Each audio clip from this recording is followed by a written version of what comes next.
I, the true heiress, have spent 18 years growing up in a temple, and at last, I've been welcomed back home by the parents of the wealthiest magnate. On my very first day upon entering, the false heiress spoke sweetly, saying, "My sister has just returned from the mountains. She may be unfamiliar with the customs, but I shall teach her well. Mom and Dad, brother, please do not be angry with my sister." Lin Wanwan gently interjected, her voice trembling as she blinked back tears, resembling a frightened little rabbit. Adorned in a pink princess gown worth 6 figures, she appeared ethereal, her snowy complexion evoking a sense of pity. In stark contrast, I stood clad in a faded robe, my feet encased in simple cloth shoes, clutching an old fabric bag containing a few changes of clothing. Together, we seemed less like sisters and more akin to a mistress and her servant. The impatience in my parents' and brother's gazes was unmistakable. My mother, Li Hui, frowned in displeasure, exclaiming, "Enough of this sisterly nonsense. You are our daughter." My brother, Su Yan, let out a derisive snort, his contemptuous glance sweeping over me as if I were something foul. My father, Su Zhonghua, the self-made tycoon who established a vast business empire, didn't he even spare me a glance? He turned to the butler and commanded, "Uncle Wang, escort her to the guest room. She is a nuisance here."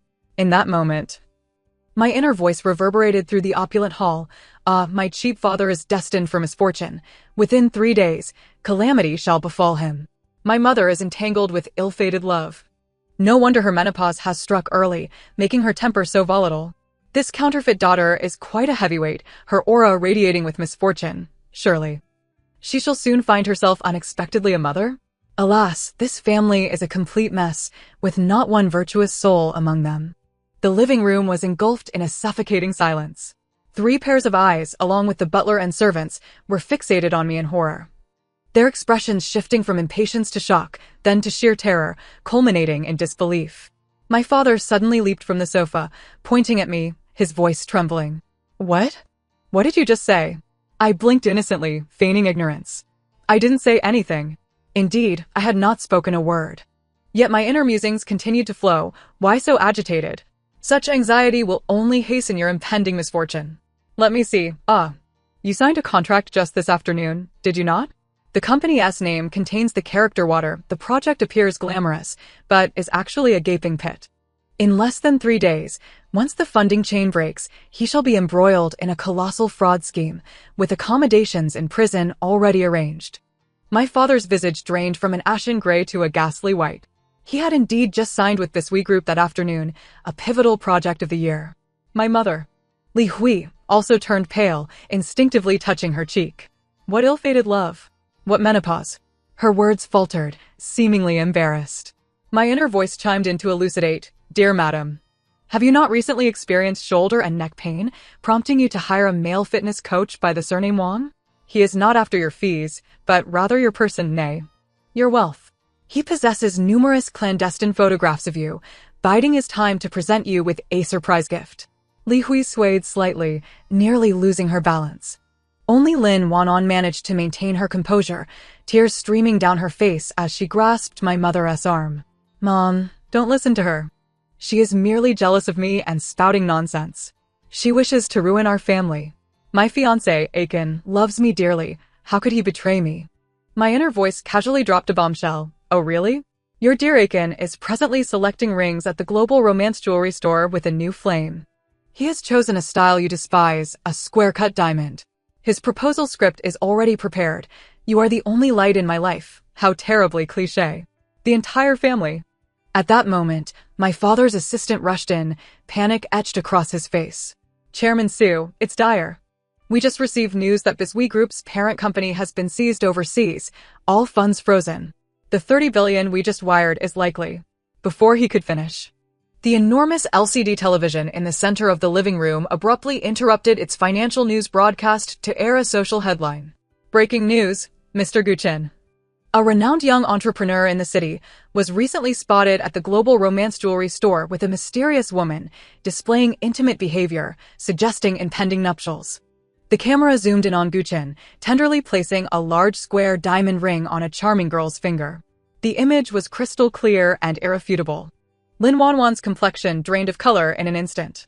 With a scream, she rolled her eyes and fainted, collapsing straight to the floor. The entire mansion descended into chaos. Chapter 2. The butler and servants frantically pressed on Lin Wanwan's pulse points. My father, Su Zhenghua, slumped into the sofa, his gaze vacant, muttering repeatedly, 30 billion is gone. My mother, Li Hui, clutched her phone, her fingers trembling as she scoured for something, her face oscillating between crimson and pallor. No one paid me any mind. I relished the tranquility, casually carrying my bag and surveying the absurdly grand house. Alas, the feng shui here is also quite poor. The main entrance directly faces the piercing hall. No wonder wealth eludes this household. They squander what they have. The living room is adorned with a painting of a tiger descending the mountain, facing inward. It brings harm, resulting in daily disputes and unrest. The largest bedroom on the second floor harbors the most ominous energy. Anyone residing within will surely fall gravely ill within 3 years. My inner voice resonated sharply in the silent living room. Just as Su Zhenghua regained his composure, he abruptly turned to me, his expression shifting from mere anger to a hint of fear. Who are you? I maintain my innocent facade. My name is Su Wei. I am your daughter. Indeed, I am Su Wei, the embodiment of the future. My master once said, my future holds infinite possibilities. Shut your mouth, Su Zhenghua bellowed, though his voice lacked conviction. This cheap father of mine isn't entirely dim. He recognizes fear. Alas, it is too late for such realizations. That 30 billion was merely an appetizer. The real calamity lies ahead. In his early years, he sought fortune by venerating a malevolent deity, making a pact. Now that his wishes are fulfilled, the price must be paid. Su Zhenghua trembled as if struck by lightning, his pupils dilating in shock. This was the deepest secret he had buried, one even my mother was unaware of. How could I possibly know? At that moment, Lin Wanwan stirred back to consciousness, immediately wailing, my Aiken no longer loves me. Woe is me. It's all your fault. You cursed me. She struggled to rise from the sofa, attempting to lunge at me. My brother, Su Yan, who had been observing coldly, finally intervened. He stepped in front of Lin Wanwan, shielding her behind him. His gaze toward me was as icy as a blade. Enough. Regardless of how you acquired this knowledge, you are to leave this house immediately. You are unwelcome here. I raised an eyebrow regarding this so-called brother. Oh, how noble of you to play the hero. But alas, you are not in a position to save yourself. Dear brother, have you not felt a chill creeping along your back, a stiffness in your neck, as if someone were weighing upon you? Do you often awaken from nightmares, dreaming of a woman in a red dress pursuing you, eager to marry you? Su Yan's countenance shifted dramatically. He instinctively touched the back of his neck, a flicker of panic flashing in his eyes. These symptoms had plagued him for nearly a month.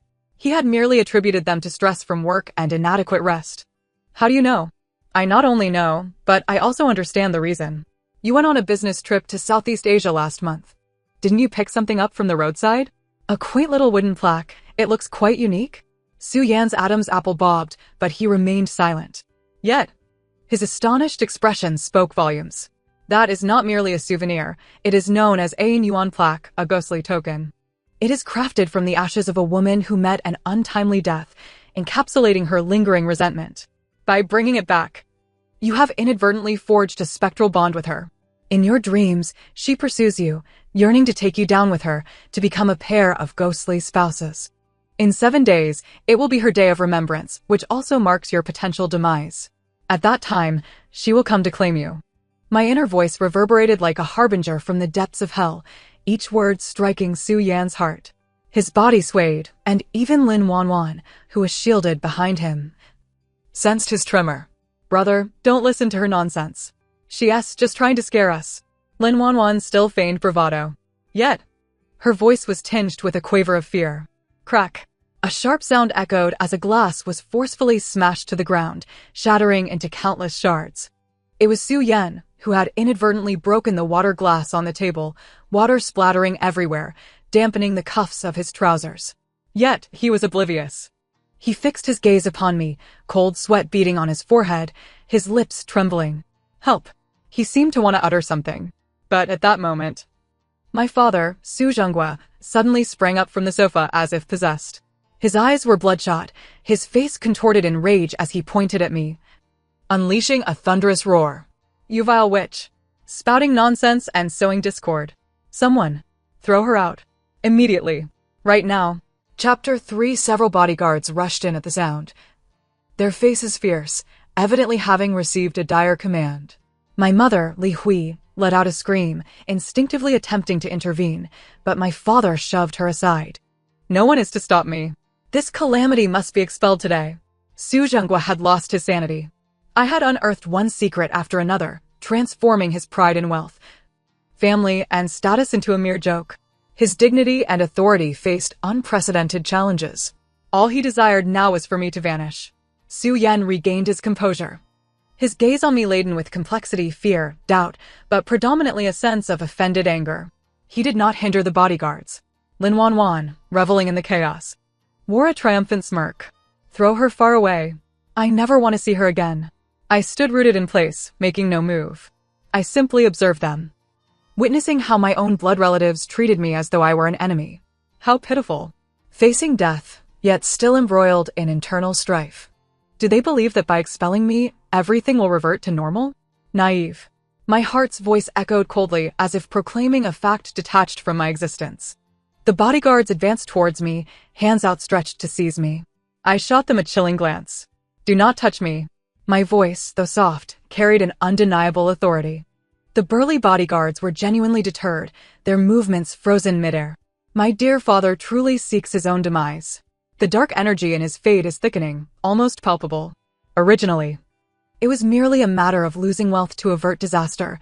Now he seeks his own end, and I cannot be blamed. If he dares to lay a finger on me today, within 3 hours, calamity will befall him. When that time comes, even the mightiest deities cannot save him. Su Zhenggua's rage intensified upon hearing my inner thoughts. You dare to curse me? He trembled with fury, maneuvering around the bodyguards, striding towards me. Today, I shall strike down this unfilial daughter. He raised his hand, summoning all his strength to deliver a fierce slap to my face. The wind howled ominously. Everyone held their breath. Li Hui shut her eyes in fear. Su Yan furrowed his brows. Lin Wanwan's eyes sparkled with malicious delight. I did not flinch. I did not even blink. I stood there, meeting his veined hand with a serene gaze, devoid of fear or anger, only an eerie tranquility. As if he were striking not a person, but a lifeless puppet. Go ahead. With this blow, our meager blood ties will be irreparably severed. The darkness upon his brow will instantly transform into death's chill, entwining him entirely. The calamity shall strike tonight, no deity shall intervene. On the path to the underworld. Travel well, I shall not see you off. My heart's voice rang coldly, devoid of any emotion. It was akin to the decree of the King of Hell. Su Zhenggua's hand halted just a centimeter from my cheek, trembling violently in midair as if gripped by an invisible force. Sweat rolled down his forehead, dripping onto the back of his hand. The living room fell into a silence so profound that one could hear the heartbeat of every individual present. Shock, fear, incredulity. All eyes were fixated on me, as if gazing upon a demon risen from the depths of hell. Death's chill? Su Zhenggua's lips quivered, forcing out those 2 words through gritted teeth. His rational mind dismissed it as absurdity. Yet, the fear lurking deep within him burgeoned like a vine, constricting his heart. He dared not gamble. He was truly afraid. Slowly, inch by inch, he lowered the hand that hung in the air. The atmosphere in the entire living room became stifling. Amidst this silence, I, for the first time, took the initiative to speak clearly. My voice, though soft, sliced through the stagnant air like a sharp ice blade, shattering their final facade. Chapter 4. Do you think I returned to snatch away everything from Lin Wanwan? My tone was calm, imbued with a chilling clarity reminiscent of mountain spring water. To compete for your affection? To plead for your pity and compensation? I surveyed their pale, terrified faces, then suddenly let out a light chuckle. The sound was soft yet felt like a feather, brushing against the taut nerves of each person present. I did not return to the Su family to rekindle familial ties. I paused, enunciating every word with clarity. I have come to collect a debt. Collect a debt? Those 2 words detonated like thunder, reverberating in the ears of everyone present. Su Zhenghua, Li Hui, Su Yan, and even Lin Wanwan, who had just risen from the ground, were all rendered speechless. The terror on their faces was swiftly replaced by immense confusion and absurdity. What business could a wild girl just returned from the mountains have in demanding a debt from them? Before they could utter a word of inquiry, I continued my narration. 18 years ago, on the day of my birth, a malevolent sorcery was employed to swap my fate with Lin Wanwan's. My gaze settled upon Lin Wanwan's pallid visage. I, Sue's true heiress, was destined to be a paragon of fortune, graced by the stars, living a life of ease and opulence.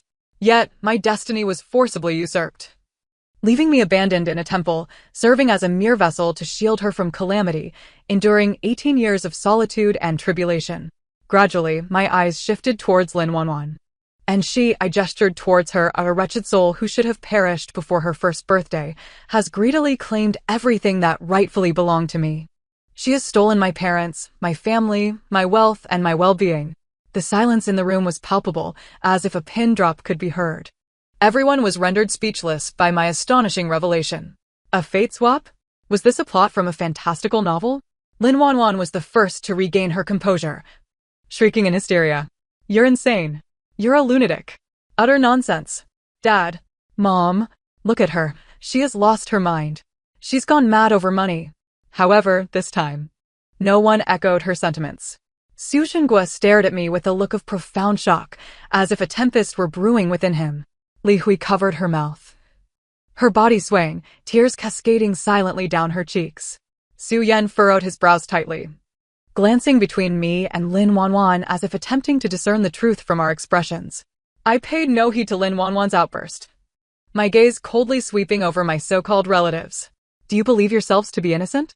One who stops at nothing for wealth, one lost in the allure of riches, neglecting familial bonds, and one who is cold, selfish, and devoid of compassion. You are the accomplices in this heinous transaction. Now, with the 18-year term complete, the sorcery has rebounded and retribution is at hand. My voice was measured yet imbued with a judgmental force. My father's impending calamity, my mother's ill-fated romances, my brother's tormented spirit, and her, I cast a glance at Lin Wanwan. Being jilted is merely the beginning. The stolen fortune is swiftly dissipating. Her days of fortune are numbered. And I have returned. I allowed a slight smirk to grace my lips, revealing a frigid smile. To witness firsthand how each of you descends into ruin. To watch you all pay for the deeds of 18 years ago. With that, I turned my back on them, grasped my tattered cloth bag, and walked resolutely towards the door. My silhouette was unyielding, devoid of any lingering attachment. Wait, Su Xingguo's voice rasped, tinged with an unrecognized tremor and plea. I halted but did not turn back. Do not beg me. My voice resonated through the vast, silent room, reaching each of their ears with clarity. Beseeching me is futile. From this day forth, my voice will no longer reach you. For the words I wish to convey, I have already spoken. What remains for you now is not to plead with me, but to await your fate. With that, I pushed open the heavy door and strode out without a backward glance. Outside, the glaring sunlight awaited me. Inside, there was an oppressive silence and boundless dread. I was no longer the pitiful girl who relied on whispers to warn them from the temple. I was Sue, here to collect debts. Sue. Chapter 5. I did not venture far. I took residence in a 5-star hotel just outside the Su family villa. I used Su Yan's card. As I exited, I had casually extracted his wallet from the suit jacket he had carelessly dropped. Considerate interest for his summoning of spirits. I leisurely indulged in a hot bath, donned the hotel-provided robe, and ordered the most extravagant dinner available. For 18 years, my diet in the temple had primarily consisted of vegetables and tofu. My master used to say that the mundane pleasures of the world below the mountain are the most enchanting yet the most harmful. Now that I had descended from the mountain, I intended to savor these earthly delights fully. I felt no anxiety regarding the Su family seeking me out. Fear is the most effective bait. I had buried that bait deeply within the hearts of each of them. They would come. Lin Wanwan's wailing, Gu Chen's betrayal. These were mere trifles. What truly unsettled them was the retribution I had foretold. It was Su Xingguo's impending calamity and the female ghost in red that haunted Su Yan. It was the prophecy of this family spiraling towards ruin. I savored my steak leisurely, glancing at the cheap digital watch on my wrist. 7:30 in the evening. There remained an hour and a half until my father's disaster countdown commenced. I had set the time for 9 o'clock tonight. The location was within his black Rolls-Royce, license plate ending in 888. He had a crucial dinner engagement this evening with an overseas consortium, which would determine the Su Corporation's trajectory for the next decade. He had to attend. Would he take that car? I suspected he would hesitate. A person's pride and stubbornness can crumble in the face of death's terror. Yet, he would not fully trust me. Therefore, he might opt for a compromise, perhaps choosing another vehicle. That would suffice. What I desired was not his demise, but for him to comprehend that I could orchestrate his death. I could dictate his fate. This was far more intriguing than simply killing him. Ding dong, the doorbell chimed. I wiped my mouth but remained unmoving.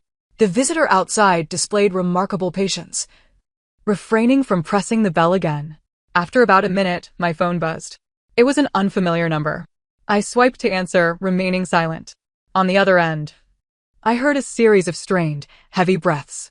Then, a man's voice emerged, hoarse, dry, and tinged with barely perceptible tremors. Where are you? It was my father, Sujingwa. I chuckled softly, providing him with the hotel name and room number.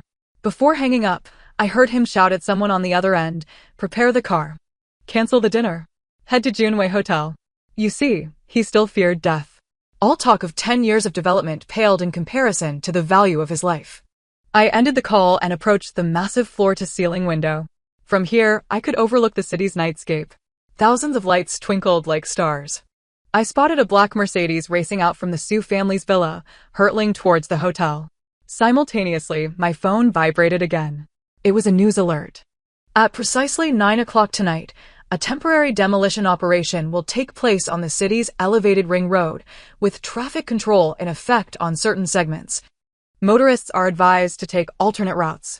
I silenced my phone, lifted the glass of red wine from the table, and gently swirled it. The wine was a deep crimson, reminiscent of blood. I gazed out at the night view and softly uttered, "The show is about to begin." At the very moment my words fell silent, a tremendous explosion erupted from the distant overpass, illuminating the night sky with a blinding fireball. The thunderous roar that followed reverberated through the hotel, causing the very glass to tremble. A sleek black Mercedes, hurtling towards the hotel, screeched to a halt mere feet from its entrance, narrowly avoiding catastrophe. The doors swung open, and Su Jingwa tumbled from the vehicle, his gaze fixated on the inferno and thick smoke rising in the distance. His legs buckled, and he collapsed onto the ground. Little did he realize that just at the intersection he had passed, an out-of-control dump truck had collided violently with a black Rolls-Royce, which had been idling at a red light. The license plate bore an unmistakable mark, A88888, the very car my father cherished above all.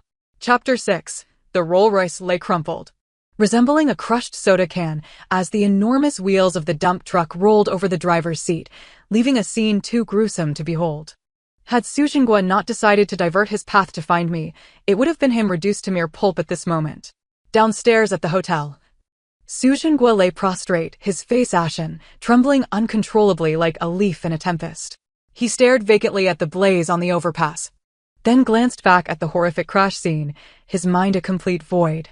He had escaped the explosion, but had come perilously close to being struck by a vehicle.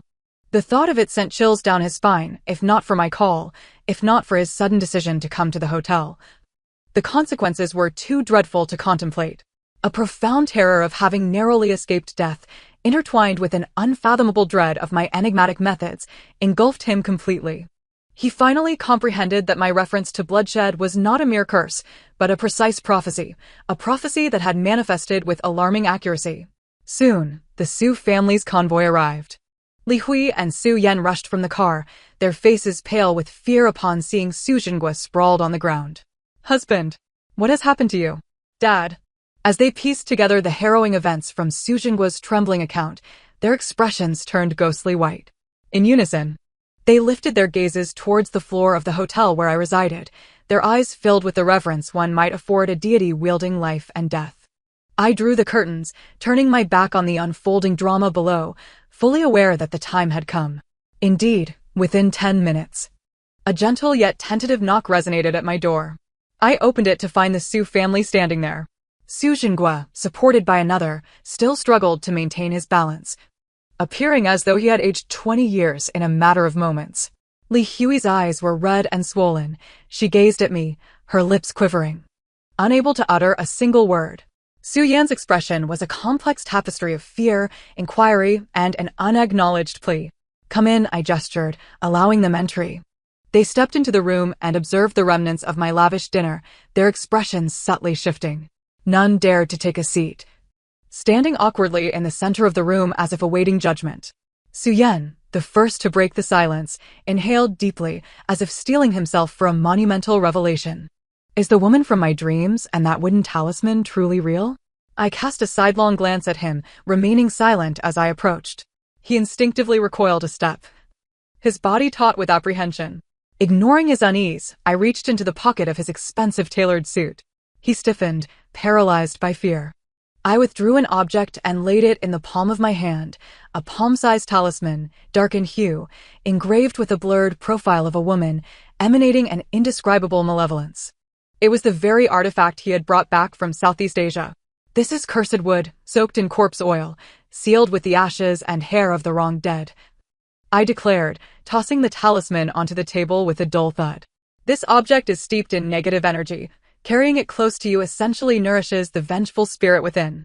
She has already latched onto you, siphoning your vitality, and snaring you in a web of nightmares and misfortune. In 6 days, as your life force wanes, she will break free from the talisman and drag you to the underworld to become her ghostly bridegroom." My words pierced Su Yan's heart like an icy dagger. He gazed at the ominous talisman on the table, the last vestige of color draining from his face. He recalled the myriad of strange occurrences over the past month, the weeping woman heard in the dead of night, the fleeting red shadow in the mirror, and his steadily deteriorating health. He had dismissed them as mere figments of his fraying psyche, but now it was all too clear, everything was real. With a resounding thud, Su Yan, the once arrogant and aloof heir of the Su family, crumpled to his knees before me. "Save me!" His voice trembled, imbued with an unprecedented sense of fear and despair. "Please, I beg you. I do not wish to die." Su Jinghua and Li Hui were left utterly speechless, having never witnessed their son in such a state of disarray. I regarded the kneeling Su Yan with an impassive expression. "I can save you," I stated coolly. In an instant, his eyes sparkled with the hope of salvation. However, I continued, shifting the tone of my words, "My assistance comes at a price." "What? How much do you want? 1 million? 10 million? Just name your sum, and I shall provide it." Su Yan exclaimed, desperation etched across his face. I shook my head, a cold smile gracing my lips. "I do not desire money. I want 10% of the Su Corporation shares, as the first debt you owe me. At my proclamation." Silence enveloped the room. Su Jinghua and Li Hui gasped in shock. 10% of the shares. That represented an asset worth billions. With a single demand, I sought to extract nearly 1/10 of the Su family's fortune. "You're extorting us," Li Hui cried out in disbelief. "Absolutely not," Su Jinghua vehemently opposed. "The shares are the foundation of the company. They must not be touched." At that moment, a sharp voice pierced through from the doorway. "Dad, Mom, you cannot give her anything." It was Lin Wanwan. Unbeknownst to them, she had followed, now leaning against the doorframe, her expression filled with venomous resentment as she glared at me. "She is a fraud. She seeks to strip our family bare. If you trust her, we will be utterly ruined." Chapter 7. Lin Wanwan's arrival was like pouring cold water into a boiling pot, instantly igniting chaos. Su Jinghua and Li Hui, already torn with doubt, were further swayed by her words, their eyes now filled with suspicion and wariness towards me. Indeed, to demand billions in shares was no act of salvation, it was an audacious act of robbery. Su Yan, still kneeling, was momentarily taken aback, his gaze shifting from me to the ground, his plea for help now tinged with uncertainty and conflict.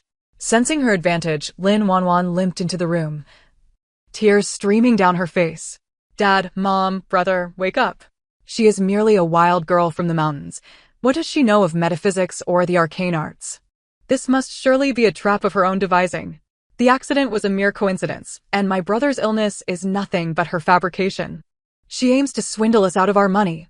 Her words were undeniably inciting.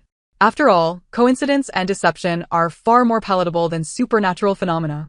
Su Zhenggua's gaze sharpened, and he straightened his posture, regaining a semblance of the commanding presence befitting a business magnate. "What evidence do you possess to substantiate that my son's condition is genuine?" I smiled, finding it profoundly ironic to witness the countenance of this family. Just moments ago, they were quaking in fear, and now they had reverted to skepticism and doubt. Indeed, it seems that a leopard cannot change its spots. I refrained from replying to Su Jinghua and instead shifted my gaze to Su Yan, who knelt before me. You have 5 days, I stated calmly. On the first day, you will begin to see hallucinations. Even in daylight, you will perceive the woman in the red dress. On the second day, you will start coughing up blood. By the third day, corpse-like spots will appear upon your skin. On the fourth day, you will become delirious, suffering from incontinence. And on the fifth day, precisely at midnight, she will come to claim you. With each word, Su Yan's complexion grew increasingly pallid. My specificity rendered him incapable of dismissing my words as mere coincidence or hallucination. Stop, please, he cried, clutching his head in despair. I pressed on. The means to save you are remarkably simple. I gestured toward the talisman on the table. Burn it, and with my unique talisman, I shall exorcise the evil and cleanse your body. You shall recover within 7 days. But why should I rescue you without compensation? My gaze traversed between Su Jinghua and Li Hui. Is it because you gave me life? Or because you raised me? For 18 years. Have you ever inquired about my well-being? Now that your son is on the brink of death, you suddenly remember my existence? There exists no such thing as a free lunch. My words struck them like a series of resounding slaps, igniting a stinging pain upon their faces. Li Hui's tears streamed down as she buried her face in her hands and wept. Su Jinggua's countenance darkened, his lips pressed tightly together, rendered speechless. Indeed. What right did they have? They possessed nothing of their biological daughter beyond mere blood ties, having bestowed the fruits of their 18 years of nurturing upon another. Wholly unrelated individual. I demand 10% of the shares in exchange for your son's life, I proclaimed, locking eyes with Su Jinghua as I issued my ultimatum. Will you proceed with this transaction or decline? You have 1 minute to contemplate. After that, even if you were to offer me the entirety of the Su Corporation, I shall not extend my hand again. Time ticked away, each second resonating like a heavy hammer upon the hearts of the Su family. Lin Wanwan continued to wail nearby. Dad, you cannot give in. Yet Su Yan suddenly lifted his head, his eyes ablaze with desperation, and shouted at Su Jinghua, Dad, I don't want to die. I truly do not wish to die. It was a clash between shares worth hundreds of millions and the life of his own son. Su Jinggua's expression revealed his internal struggle. 10, 9, 8 I began my countdown. 3, 2 I will do it. In the final second, Su Jinghua nearly bellowed those 2 words. He seemed utterly drained of all strength, collapsing wearily against the sofa. If you can save my son, I will comply. I smiled with satisfaction. Excellent, the first debt was secured. I approached Su Yan, looking down upon him. Remember, it is your father who has purchased your life with 10% of the shares. From this moment forth, your life belongs to me. With that, I grasped the talisman from the table and retrieved a piece of yellow talisman paper and a box of matches from my old cloth bag. In their presence, I struck a match and ignited the talisman paper. Then I cast the burning talisman paper upon the malevolent wooden plaque. A bizarre scene unfolded. Although the plaque was crafted from solid wood, it ignited instantly in a ghostly green flame as if doused in oil. Within the flames, a woman clad in red seemed to writhe in agony, her screams piercing the air. An atrocious stench of charred flesh permeated the entire room. Su Yan, being the closest, felt a frigid chill being siphoned from his body. The oppressive weight that had been pressing upon his neck and back, akin to bearing the burden of another, vanished in an instant. He felt utterly liberated. All is well, I clapped my hands as though I had merely accomplished a trivial task. The rest is merely a matter of recuperation. Su Yan, in disbelief, touched his neck and moved his shoulders. The unprecedented sense of lightness filled him with exuberance. I'm cured. I truly am healed. He exuberantly rose from the ground, gazing at me with eyes devoid of skepticism, now filled solely with awe and gratitude. Su Jinghua and Li Hui bore witness to this unfathomable spectacle, and the last vestige of their doubt evaporated. Their gazes toward me underwent a profound transformation. At that moment, my attention fell upon Lin Wanwan, who appeared ashen and trembling in fear from the eerie green flames and the harrowing cries. I offered her a slight smile. Do not worry, you shall be next. Chapter 8. My words sent a shiver through Lin Wanwan. She reacted as if a cat's tail had been stepped on, exclaiming, "What do you intend to do?" I disregarded her, turning instead to my mother, Li Hui. "Mother," I called, and she visibly stiffened. "Have you recently acquired a fine jade bracelet for the sake of beauty?" Li Hui instinctively glanced at her wrist.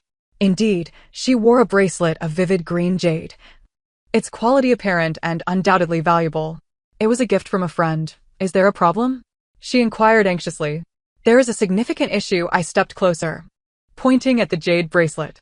"This is no ordinary jade. It is blood jade exhumed from a grave. A burial item, steeped in the miasma of corpses. It is profoundly sinister. Wearing it will not only attract ill-fated romance, but also jeopardize your health, making you restless, causing hormonal imbalances, and hastening your aging process. The phenomenon of premature menopause is its handiwork." Li Hui's face drained of color. She recalled that the bracelet had been gifted by the wife of a business rival, who had praised her fortune in acquiring such a treasure. It turned out to be a trap laid for her. In panic, she attempted to remove the bracelet, but it seemed to have fused her wrist, resisting all efforts to dislodge it. "Do not waste your strength," I said, picking up a hefty ashtray from the table. "Such a malevolent object is easy to put on, but removing it requires but one method." With that, amid Li Hui's terrified screams, I raised the ashtray and brought it crashing down upon the jade bracelet. "No!" Crack! The sound rang out sharply. The jade bracelet shattered, splintering into several pieces.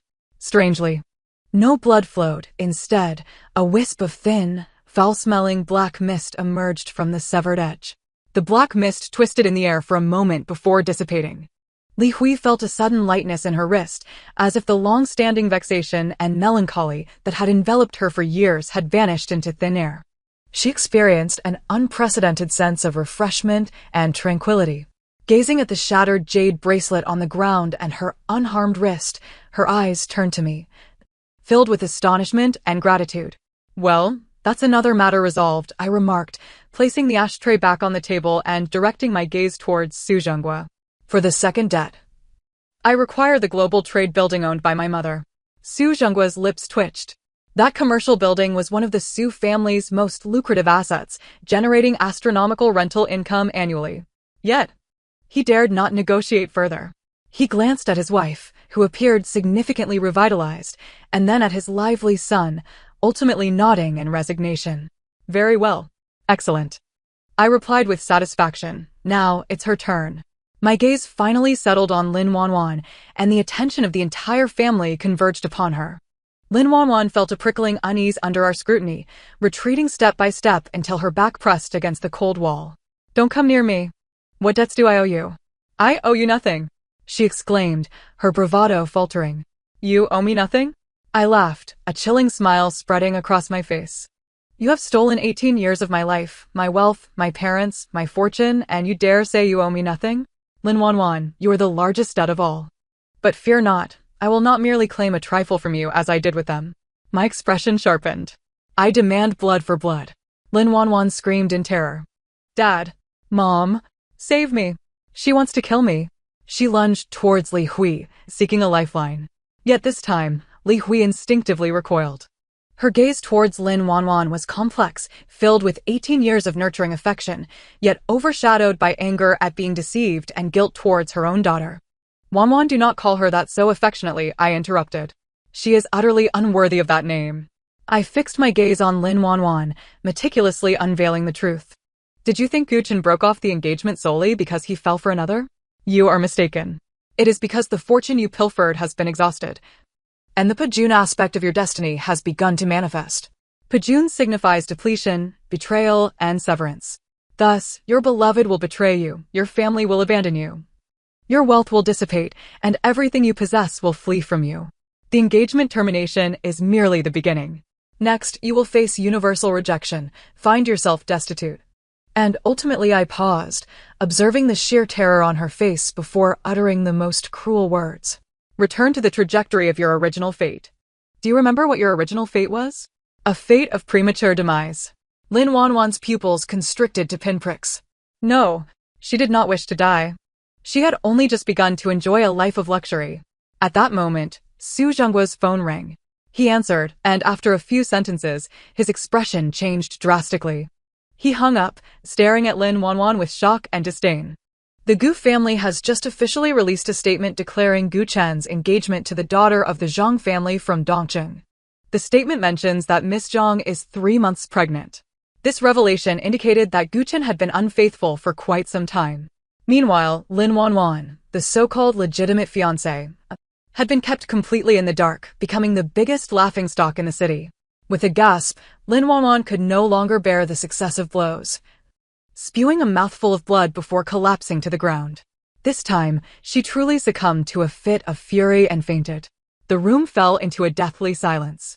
Li Hui stared at Lin Wanwan, now unconscious on the floor, then looked at me, her lips trembling. "Did you know all along?" I did not respond. Instead, I walked to the window, gazing at the dazzling night view outside. The dawn is approaching. Indeed, dawn was on the horizon. A new day belonging to me was about to begin, while their prolonged night had only just commenced. Chapter 9. Lin Wanwan was taken to the hospital. After an examination, the doctor concluded that her emotional turmoil had caused a surge of qi and blood. Deeming it not serious, she merely needed a few days of rest. However, the Su family members now regarded her with completely altered expressions. The affection and pity had vanished, leaving only complexity, disdain, and an inescapable fear that her Pajun fate might deplete the last vestiges of the Su family's fortune. Su Zhenghua promptly decided to send her to a property abroad after her discharge, wishing to keep her out of sight. The once pampered false heiress was thus easily cast aside. Meanwhile, I rightfully moved back into the Su residence, taking possession of the largest, sunniest master bedroom that had belonged to me for 18 years, now occupied by Lin Wanwan. The transfer of my shares and the property title was completed the very next day, with Su Zhenghua's astonishing efficiency. He was fearful that the daughter come to collect debts, might, in a fit of displeasure, predict some blood disaster for him. The Su family, from the master to the servants, treated me with utmost deference, not daring to breathe too loudly. My mother, Li Hui, went above and beyond to appease me. She dismissed all her male coaches and assistants, concocting various nourishing soups for me daily, and took me to the most upscale shopping centers, striving to replenish my wardrobe and jewelry collection that had been neglected for 18 years. My brother, Su Yan, had turned into my shadow, his gaze now filled with fervent adoration. "Sister, could you help me review my investment direction for the next quarter? Which one should I choose? Sister, what do you think of the new vice president at our company? Is he promising enough to be promoted?" "Sister, I found his incessant chatter exasperating." "Keep your distance from me," I coldly retorted. He immediately fell silent, but continued to trail behind me, much like a golden retriever eagerly awaiting its owner's attention. I had little interest in them. After acquiring my shares and property, the first thing I did was liquidate all these assets. With that money, I established a charitable foundation dedicated to aiding children like myself, those abandoned by their parents or displaced for various reasons. The foundation was named Wei. My master once told me that I am the hope for the future. Thus, I would use my abilities to provide a visible future for more children. The Su family was utterly perplexed by my actions. Su Zhenghua, in particular, was so distressed that he struggled to sleep for several days. It was a sum worth hundreds of billions, and I had donated it without batting an eye. Yet he dared not confront me directly. Instead, he attempted to insinuate, Wei, do you need more money? If you do, just tell your father, and I will provide. I do not require anything." I replied softly, "You owe me. And the debt remains unsettled." Those words rendered them all speechless. Indeed, it is far from over. The shares and properties are merely the interest. The true principal has yet to be claimed. On that day, I was meditating in my room when Li Hui entered, carrying a bowl of bird's nest soup. She sat beside me, hesitating to speak. "If you have something to say, just say it," I urged, keeping my eyes closed. After a long moment of indecision, she finally mustered the courage to voice the question that had long been buried deep within her heart. Who was it that changed Weiwei's fate all those years ago? Who was responsible for swapping the destinies of you and Wanwan? Does your father know something? At last, I opened my eyes and looked at her. In her gaze, I discerned pain, guilt, and a flicker of fear regarding the truth. "Do you wish to know?" I stood and approached her. "The one you should be questioning is not me, but your esteemed husband, my father, who would stop at nothing for wealth." Li Hui's complexion turned ashen in an instant. She gazed at me in disbelief. then abruptly turned to look towards the study. Coincidentally, Su Zhenghua had just finished his work and was emerging from the study. Upon witnessing the standoff between mother and daughter, a sense of foreboding gripped him. "What are you two discussing?" he asked with a forced smile. Li Hui did not respond. Instead, she stood and walked towards him, fixing her gaze unwaveringly into his eyes. "Zhenghua, tell me," her voice trembled. 18 years ago, before Weiwei was born, did you do something?" Su Zhenggua's face drained of color at an alarming rate. His eyes began to dart away, and cold sweat trickled down his brow. "What nonsense are you spouting?" "Stop pretending," I interjected with a chilling tone, shattering his last vestiges of hope. "In a desperate bid to resurrect your nearly bankrupt company, you sought the aid of a sorcerer from the South Seas. He informed you that your eldest daughter's fate was extraordinarily valuable, yet it clashed with yours, obstructing your financial prosperity. The only solution was to find a lowly substitute, a scapegoat, to swap fates using the heavenly theft technique, allowing her to shield your daughter from disaster and pave the way for your career. Thus, you found Lin Wanan, a child in an orphanage, predicted to live no longer than a year. You paid that sorcerer a substantial sum to perform the ritual. Miraculously, your company revived and soared to become today's business empire. Meanwhile, I, your biological daughter, was abandoned at the temple's doorstep, left to fend for myself, with each word I spoke." Su Zhenggua's pallor deepened. By the end, he was utterly ashen, trembling like a leaf.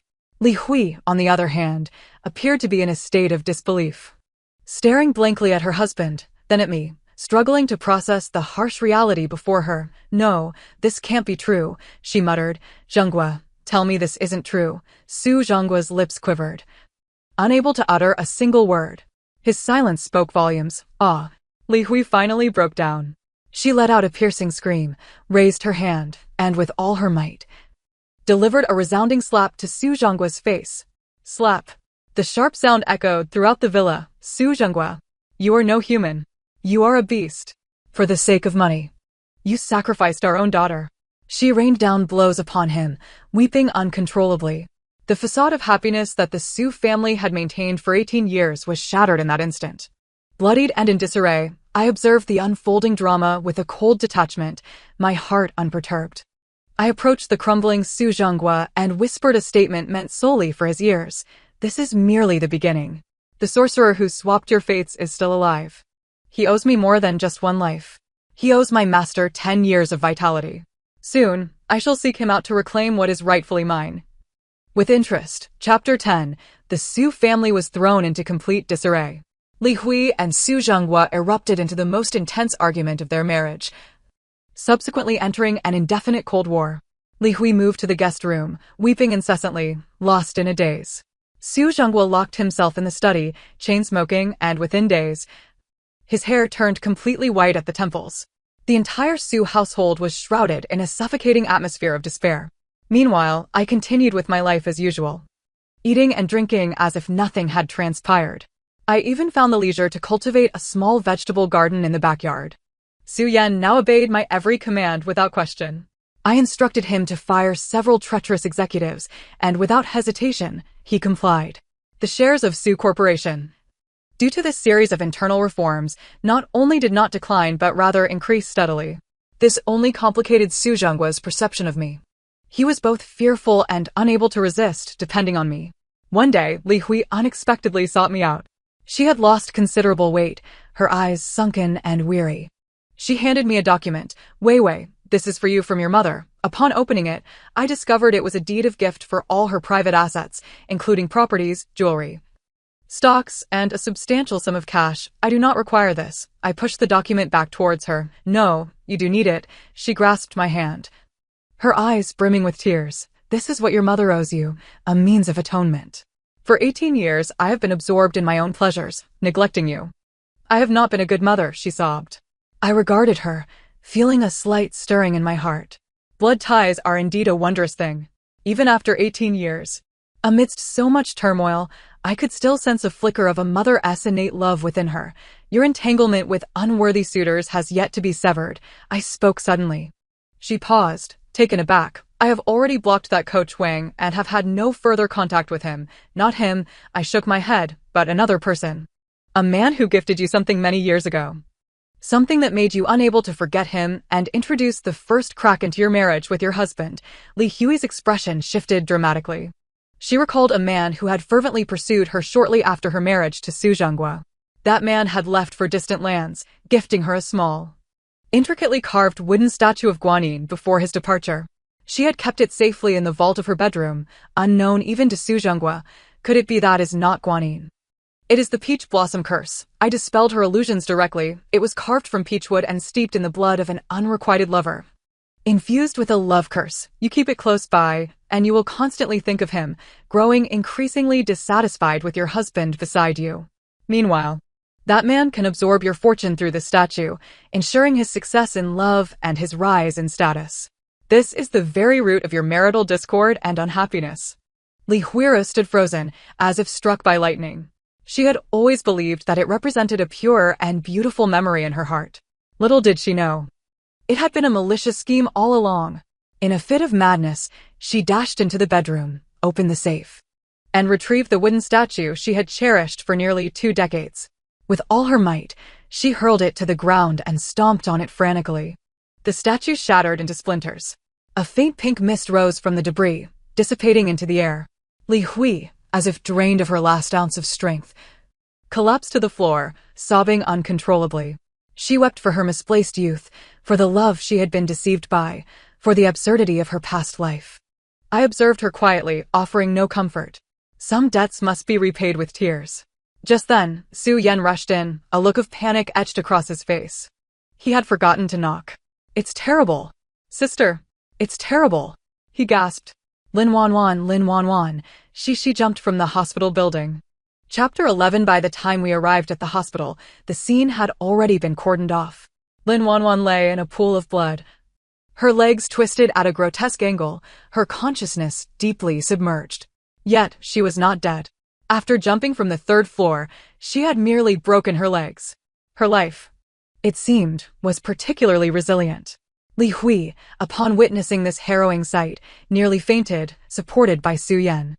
Su Zhenghua soon followed, his face pale as he gazed at Lin Wanwan on the ground, devoid of any sympathy, only endless irritation.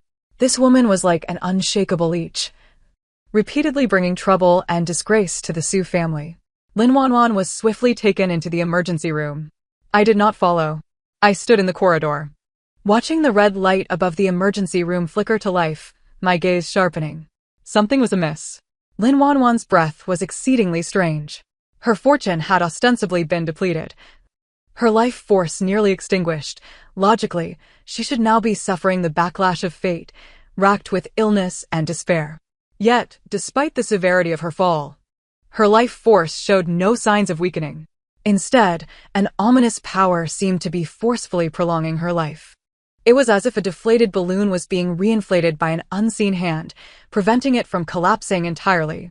Who was it? Who was manipulating things from the shadows? I closed my eyes, my fingertips swiftly calculating. A vague figure emerged in my mind, a gaunt old man clad in a black robe, with a sinister countenance, shrouded in dark energy. It was him, the sorcerer from the South Seas who had cast the heavenly exchange spell on Su Zhenghua 18 years ago. He was still alive. And he was nearby. I opened my eyes abruptly, a glint of cold light flashing within. Why was he extending Lin Wanwan's life? Because she was a crucial element in his dark magic. Should she perish, the entire heavenly exchange array would collapse, and as its caster, he would face the gravest backlash. Therefore, he must preserve Lin Wanwan's life. Just then, a chilling wind swept through the hospital corridor without warning. The lights at the end of the hall flickered and went out. The entire space plunged into darkness. A nauseating stench of decay permeated the air. Su Zhenghua and Su Yan felt the disturbance, huddling together in fear. What is going on? Why did the power suddenly go out? Only Li Hui, still reeling from her earlier emotional collapse, sat weakly on a bench, oblivious to the impending danger. A shadow, black as night, silently emerged behind her. It was emaciated and skeletal, like a walking corpse. It extended a hand, claw-like, toward Li Hui's throat, gripping with fierce intent. "Be careful," I shouted, swiftly positioning myself in front of Li Hui. Simultaneously, I retrieved a golden light talisman from my bag, which I had long prepared, and hurled it at the shadow. "Begone!" The golden light erupted, resembling a small sun, instantly illuminating the corridor. The shadow emitted a piercing shriek, staggering backward as the golden light struck it. A large hole was burned into its black robe, revealing the withered, yellowed skin beneath. It lifted its head, displaying a face covered in wrinkles and corpse-like spots. Its murky eyes radiating malice. It was indeed the South Sea sorcerer. "You wretched girl, it's you again," he hissed, his voice raspy, glaring at me with venomous intent. "You've thwarted my plans time and again. Today, I will claim your soul." He pulled out a small black cloth bag from his robes, opening it to unleash a swarm of black, beetle-like creatures that buzzed ominously, surging toward me in a dark tide. They were corpse beetles, poisonous insects raised on corpse oil, capable of reducing a person to a pile of bones in an instant. Su Zhenghua and Su Yan were paralyzed with fear, scrambling to hide in a corner. Yet, I stood my ground, unflinching. As I watched the swarm of poisonous creatures, a chilling smile curled at my lips. Even a grain of rice can shine. I removed a small copper coin strung on a red thread from around my neck. It was the only talisman my master had given me before I descended the mountain. A Tianchi coin that had been passed down for over 1,000 years. I gripped the Tianchi coin in my palm, silently reciting the incantation. The heavens are boundless. The universe grants power. Exterminate the evil. I abruptly opened my palm, casting the copper coin into the air. Buzz. The coin spun rapidly in midair, emitting a clear, resonant hum. A visible golden ripple radiated from the coin, expanding outward. Those ferocious corpse beetles, upon contact with the golden wave, disintegrated into wisps of black smoke, vanishing completely. The South Sea sorcerer was taken aback, his eyes wide with shock. The Tianchi coin. He recognized the origin of the coin, fear finally flickering in his gaze. He turned to flee. "Only now do you wish to escape?" I sneered. "It's too late. You altered my fate, causing my master to expend his energy to protect me, shortening his life by 10 years. Today, we shall settle this score." I swiftly formed hand seals, pointing toward the sky. 9 heavens, transform into divine thunder. Resplendent heavenly might, I shall be your guide. Heavenly thunder, heed my command. Boom. Outside. The previously clear night sky was suddenly cloaked in dark clouds, crackling with thunder. A thick, violet lightning bolt split the heavens, seemingly responding to my call. The South Sea sorcerer stood frozen in sheer terror. He felt the unparalleled, destructive power emanating from heaven and earth. Lightning summoning technique. "Who are you exactly?" he screamed in terror. I gazed at him, enunciating each word with clarity. Qingcheng Mountain, 36th generation heir. Sue. Chapter 12. The purple heavenly lightning ultimately did not strike down. My intention was merely to instill fear. To take a life would entwine me in karmic retribution, detrimental to my cultivation.